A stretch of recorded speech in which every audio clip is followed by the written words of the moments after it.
안녕하세요.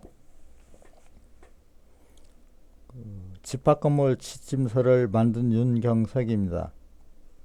오늘은 관리란 분쟁 중에서 시행사 건축주 위탁관리 이 문제에 대해서 말씀을 드리겠습니다.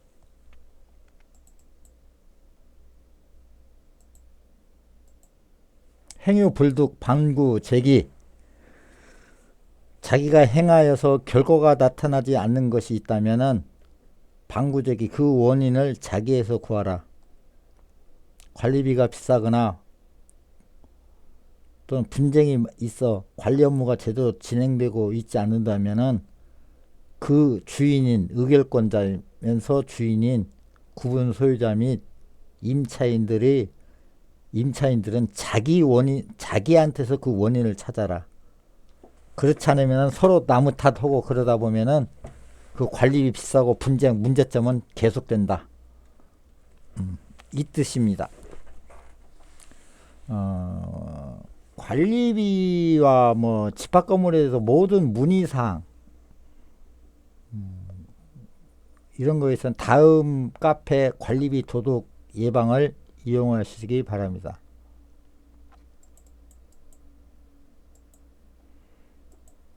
그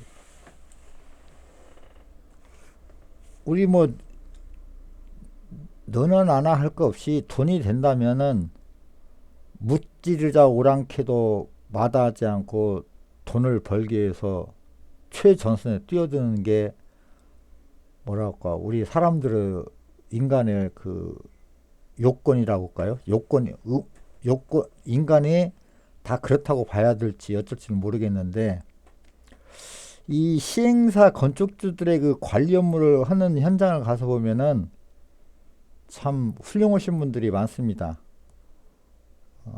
그 돈에 대해서 너무나 훌륭하게 많은 생각을 해요. 일단 분양이 다 돼요.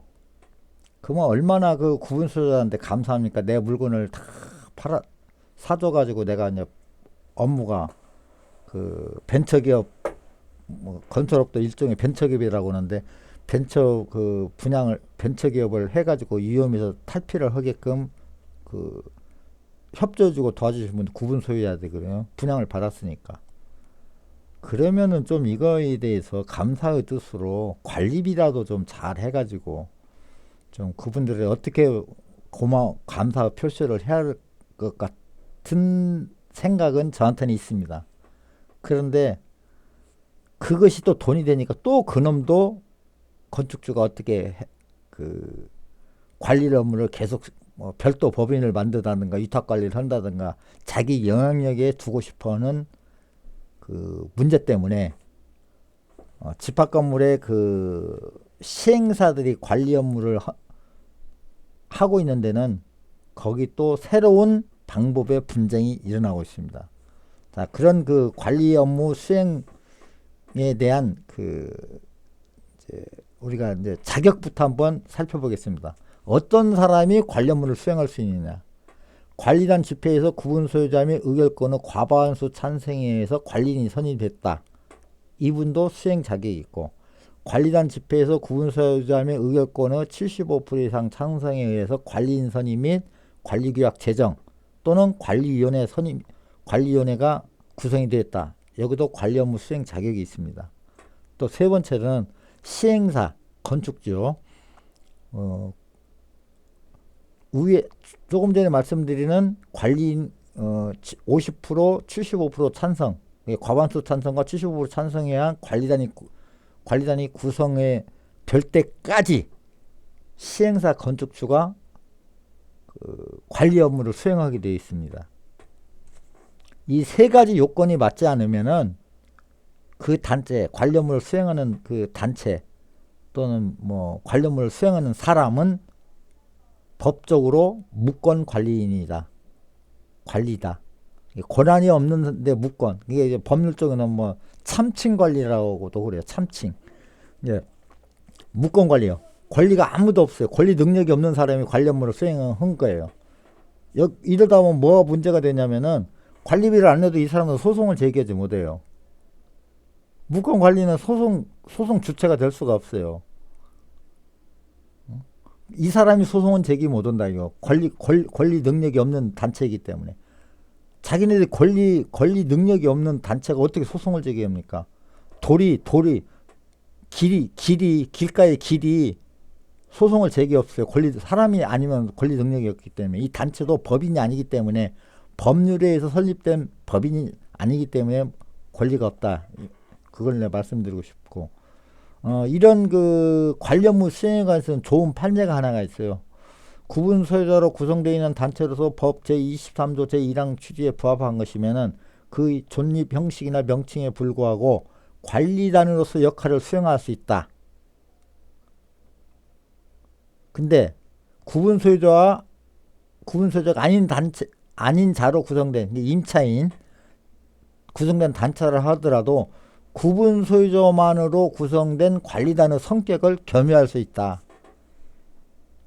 이 뜻이 이제 제가 뭐 법률 전문가가 아니라서 해석의 그 오바를 제가 할 수가 없어요. 제 나름대로는 이 뜻이 뭐인가를 가지고 있는데 공개적으로 내가 말씀을 드리기는 못하고. 자, 그러면 그 시행사에서 이렇게 그 건물 관리를 관리단이 구성이 될 때까지 관련물을 할 수 있다는 법률적 근거는 어디가 있느냐? 시행령, 집합 건물 소유 및 관리에 관한 법률 구조의 3에 있습니다. 이 세 가지가 있어요. 조건이 선량한 관리자의 주의로 관리를 해라. 표준규약을 참고로 공정증서로서 규약에 상응하는 것을 분양자에게 교부하라. 매수인의 50% 이상의 이전 등기를 한 날로부터 3개월 이내 구분 소유자가 관리단 집회를 소집하지 않은 경우에는 지체 없이 관리단 소집을 하라.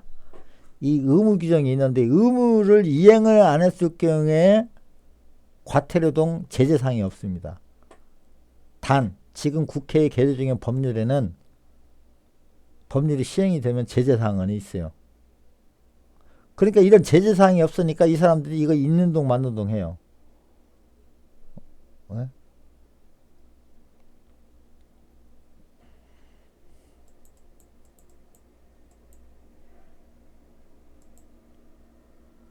그 다음에 이제 건축주 관리 사례. 이에 그 관리 의무 세 가지 의무 사항을 위반해서 관리하는 데가 대부분이 있다고 봐야겠죠. 근데 그 사람들이 그 속 왜 그러냐?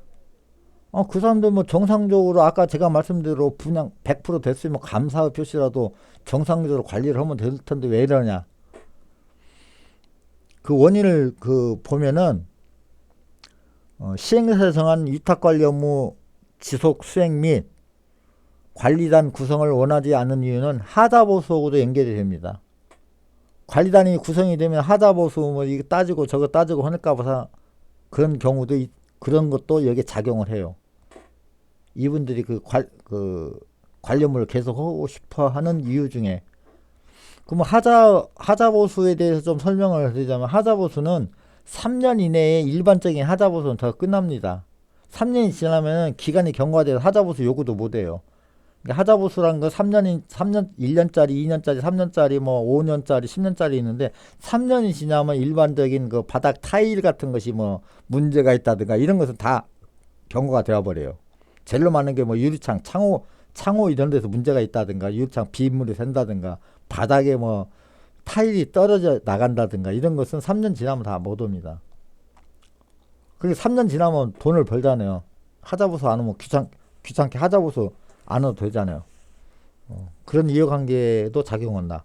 관리비가 정상적인 위탁관리보다 비싸. 때는 요때라 해가지고 보통 관리비가 정상적인 관리단이 구성이 돼서 위탁관리에 맡긴 것보다 40% 50% 비쌉니다. 시행사에서 조정이 가능한 관리인 및 관리단 구성을 위해서 노력한다. 당연히 자기네들 이해관계가 이익이 있으니까 형식적인 관리인을 뭐 누구를 섭외를 시켜가지고 그 구분 소유자 중에서 또는 이 관리인은 아무라도 할 수 있거든요. 해가지고 관리단 구성을 노력해. 그 관리단 구성을 그 사람들 앉혀놓고 관리단 구성을 노력해요. 자기 편에서 좀 일을 해달라는 식으로. 이런 원인 행위는 어떤 방법, 제가 말하지 않은 또 원인도 있을 수가 있어요. 근데 대책은 뭐냐? 간단하면은 관리단 집회에서 사무관리를 위한 관리단을 구성해서 하자보소 및 관리 방법 등을 결정하여 관련물을 실행하면 돼요. 수행하면 돼요. 이 경우는. 이제 두 번째 경우가, 이제 다음에 말씀드리는 두 번째 경우가 좀 머리가 좀 아프다든가 좀 힘이 힘들다든가 좀 그럴 수가 있습니다. 일부 시행사 등에서는 서면으로 또는 형식적인 관리단 집회를 개최하여 허수아비 관리인 선임 및 관리계획을 제정하여 영구적인 관련물을 진행하기 위하여 꼼수를 부리고 있다. 시행사에서 별 방법을 다 씁니다. 여기서 일일이 열거를 제가 알고 있는 방법도 한 8가지 방법을 있는데 별 방법을 다 씁니다. 제가 여기서 이 자리에서 말씀드린 것은 관리 업무는, 그 건물의 관리 업무는 관리단 소유자들의 권리예요. 그 다음에 관리비에 관해서는 소유자와 입주자의 권리예요. 결정하는 것, 권리는. 대전제가 이렇게 되어 있습니다. 집합건물법에는. 이게 어려움이 있다는 건 뭐예요? 그걸 생각하고 개선을 하려고 한 사람들이 업무를 모른다는 거거든요. 아는 사람은 어렵지 않아요. 모든 게 어려우면 그 사람이 모르니까 어렵다는 것이 아니라 어려운 건데, 그걸 등한시하죠, 대부분. 자기 문제에서 그 원인을 찾으니까 바로 그거예요. 내가 업무를 모르니까 어렵구나. 내가 변호사 어려우니까 사법고시 볼 준비를 해가지고 다 법을 공부를 하면 쉽잖아요, 이제. 그거 똑같아요. 이것도 관련무도 그렇습니다. 저는 그렇게 생각해요. 어려우면은 쉽게 말할 수 있는 사람을 찾아가세요. 전문가를 찾아가시다 이거죠. 대전제는 뭐냐? 시행사에서 꼼수를 부리든 허수아비 관리인 선임으로든 어떤 식으로든 대전제는 뭐냐? 건축주는 주인이 아니에요. 구분 소유자가 주인이지. 일시적으로 그 사람들이 구분 소유자들이 나서지 않고 그러니까 그걸 이용해 가지고 걔들이 점령을 한 것뿐이죠. 단 점령을 당했으면은 좀 힘들겠죠. 해방시키기가. 근데 힘들다고 놔두면은 3년, 5년, 10년 갑니다. 그 손해 금액은 제가 시행사 10,000평 정도 되는데, 아니 3,000평 정도 되는데 시행사를 20년 관리를 했어요. 그 관리비가 20년 전도 10,000원, 지금도 10,000원이에요. 그래서 제가 3,000평의 오피스텔인데 20년 동안 그분들이 관리비를 적정 관리비 초과해서 그 관리비 수령 금액이, 이 방송을 지금 듣고 계신 분들 믿지 않을 거예요. 20년 동안 53억이 나오더라고요. 53억. 제가 계산해 보니까. 이런 경우가 있어요. 그 사람은 돈이 무진장이 많은 사람이에요. 관련물을 수행한 사람. 건축주니까. 옛날에. 자기 땅에다 건축해가 오피스를 제가 분양 다 하고 그 관련물을 했어요. 자기 빌딩처럼 관리를 한 거예요. 분양은 대지게 해놓고 나서. 그게 자기 빌딩처럼 말을 하더라고. 예를 들면. 그러니까 그 사람 재산이 뭐 100억이 넘는 사람인데 거기서 또 관련무 하면서 50억을 또 있더라고. 이런 경우가, 이것이 최악의 경우인데 더 또 최악도 있는지 몰라도 이유는 간단해요. 제가 보는 게 시각에서는 주인이 주인 행사를 안 해요. 어렵고 포기를 해버려. 그냥 관리비 한 달에 한 5만 원 더 내지 뭐. 더 내버리지 뭐. 아이고 나 못해. 이런 거 경우다 이거죠. 그래서 제가 이런 데 불의를 보고 참지 못하고 나서시는 그 구분 소유자들이나 입주민들 보면은 제가 그래서 대단한 사람으로 보여요. 당연한 건데. 어떻게 보면 당연한 건데. 제가 오늘 말씀드린 그 제일 핵심은 여러 가지 문제는 있어요. 그 문제는 뭐냐? 구분 소유자 점유자들 문제예요. 다른 사람 문제가 아니에요. 여러분들이 나서시면 돼요. 어렵다는 건 여러분들이 모르니까 어렵다는 거예요. 당연히 모르는 건 당연하죠. 자기가 거기에서 공부를 안 했으면. 몸이 아프면 자기가 모르니까 병원을 가서 전문가를 찾아가듯이, 변호사를 찾아가듯이, 또는 세무사를 찾아가듯이, 이것도 전문가를 찾아가십시오. 저도 자증 전문가, 여러분보다 나은 전문가예요. 전문가일 수도 있습니다. 이건 관리비 도둑 예방을 방문하여 이런 문제점을 문의하시기 바랍니다.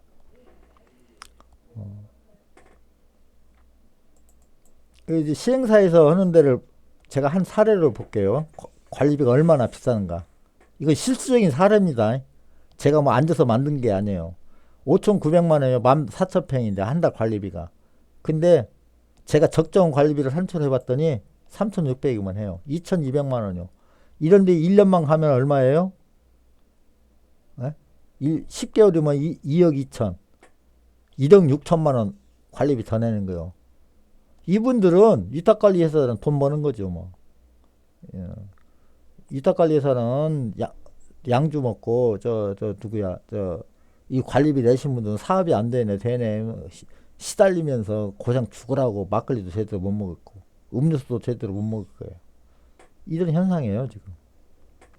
여기 보면은 19명, 위탁관리에서는 제가 가서 보면 19명 관리를 시키더라고요. 저는 17명이면 된다. 그래서 이렇게 밑에 하단에 보면 이렇게 해서 인원을 조정을 했다. 그럼 이 사람들이 19명을 왜 위탁관리에서 19명을 불필요하게 2명을 더 넣을까요? 불필요한 게 아니라 이분들이 19명 인원이 많으면 많을수록 본인들이 유리하니까 하는 거예요. 거기까지 내가 설명 못 드리겠습니다. 제가 거듭 말씀드리지만은 이 방송을 보신 분들은 순서를 딱 정해야 돼요.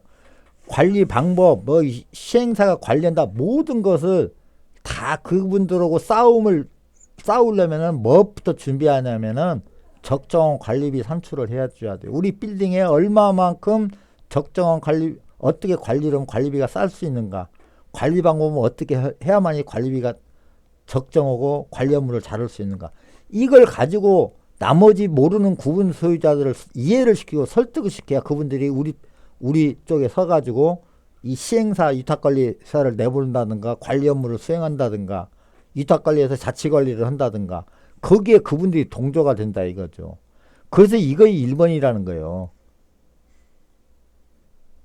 적정 관리비 산출 및 관리 방법을 미리 전문가의 의견을 들어가지고 결정을 해놓고 그 다음 단계로 이제 넘어가는 게 저는 제 주장은 무조건 이것이 최고 방법이다.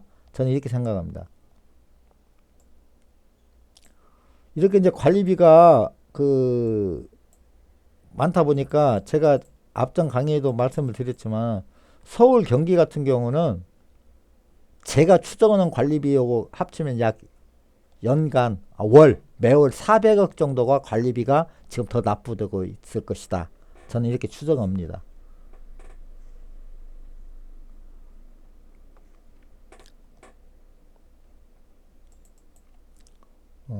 집합 건물 모든 것의 상담은 다음 카페 관리비 도둑 예방을 이용하시기 바랍니다. 오늘 강의 이상으로 마치고 여기까지 들어주신 것에 대해서 다시 한번 감사를 드립니다.